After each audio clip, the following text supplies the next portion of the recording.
I'm O.W. Root, and this is Pleasant Peninsula. I'm officially considering the Canadian wildfires an attack against the United States of America. It's an assault on our skies, a perversion of our summer, and our summer is too short. In Michigan, we only have a few months. We need as much blue sky as possible. And what are we getting instead? A disgusting gray film from these wildfires up in Canada. And I don't remember this when I was a kid. Do you remember this? Yeah, we had cloudy days. Yeah, there were gray days, of course. But none of this. I don't remember this eerie fog, this weird haze that hangs over the sky that almost feels like some sort of film. I don't remember looking up into the sky at 6 p.m. and seeing the sun, and instead of a golden orb, what I see is some sort of weird, it looks like a red light bulb behind a pillowcase or something. I don't remember that. And this is new, the past few years. And you hear the Canadian government explain why they can't stop these wildfires, why it's apparently impossible for them to stop wildfires. They say, or what I've read, they say, well, they're in a remote area and it's difficult to stop them. It's hard to extinguish them. Well, a lot of things are hard. Surgery is hard. Driving 75 miles an hour down the highway for 10 hours is hard, but truckers do it all the time. Get it done. Isn't it supposed to be a first world government? And they can't stop these wildfires because it's hard. And the smoke just drifts over the entire northeastern side of the United States of America. What is that? And this isn't a sort of attack on nature. This isn't saying, oh, well, we need to stop the rain. We need to change the weather patterns because I don't like having rainy days in the spring. No, because again, as I've said, third time, it was not like this when we were young. And we just accept it. And we act like, well, I guess this is it now. They can't stop it for some reason. I don't know why that is. I don't know, get more helicopters, get more water.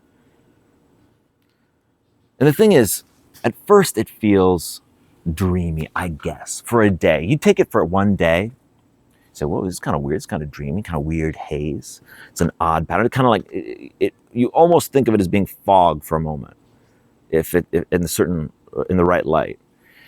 You know, I think, yeah, this is kind of interesting, otherworldly. For a day it might be fine, maybe even for 2 days that might be fine, but it hasn't been 2 days. We're going on all summer at this point.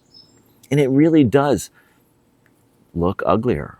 I was out on Lake Superior this past week and leaving the Keweenaw Peninsula on a ferry. I'm looking back across the peninsula and this is 10 a.m., 10:30 a.m. And the sun is in the sky. And again, it looks like a red light bulb. And the whole Keweenaw Peninsula is just hazy gray. Instead of green with trees, it's just it's grayscale. It lessens the joy of summer. That's the truth. Yeah, it's warm. It's kind of bright, but it's not really sunny because the sun can't break through the disgusting wildfire smoke that allegedly is impossible to contain. It's not acceptable. It's time for it to stop. Canada owes us something. They owe us some sort of compensation for wrecking our summer. That's what I propose. They need to start paying us, Michiganders, for wrecking our summer days.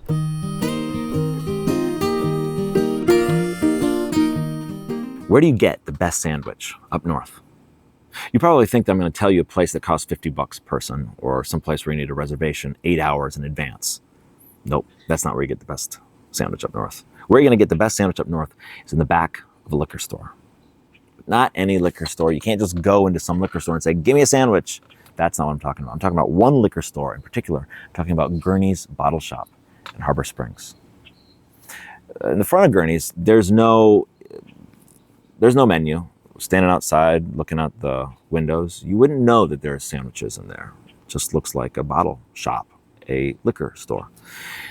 You walk in and it still just looks like a liquor store. You see a bunch of wine, you see bourbons, vodka, beer, all this sort of stuff you're used to seeing.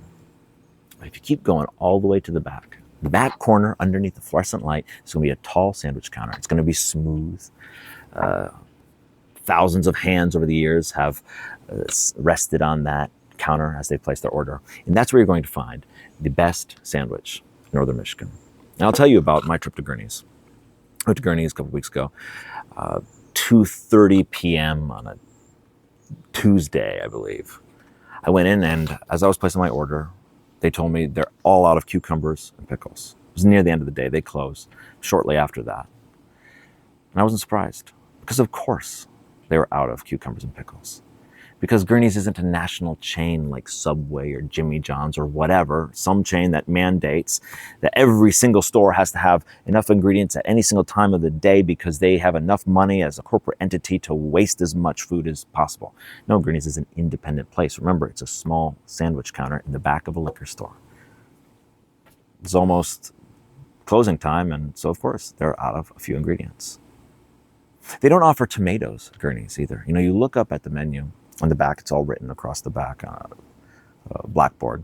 Next to, you can choose your bread, fresh bread, amazing bread, fresh veggies, amazing vegetables, a ton of meats, cheeses, and they stack them full. They don't skimp at all.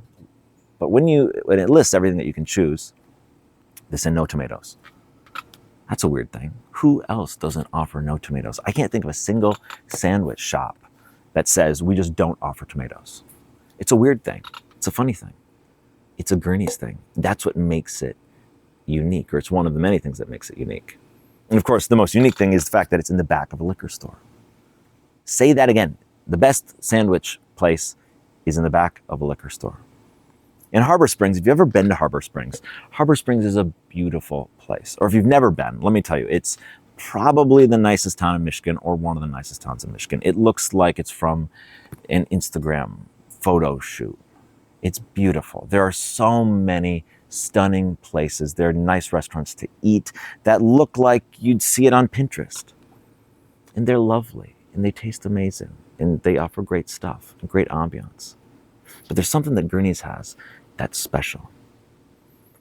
It's that it's real. It's that it's so real. It's that it's so local. Harbor Springs doesn't have any chains in town.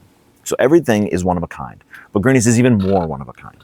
It's that getting a great sandwich in the back of a liquor store almost feels like something you would encounter in a city or in a huge city. It doesn't feel like something you would encounter in Harbor Springs. And the fact that they don't take credit card or debit card there, you got to use cash. That's also so real, so local.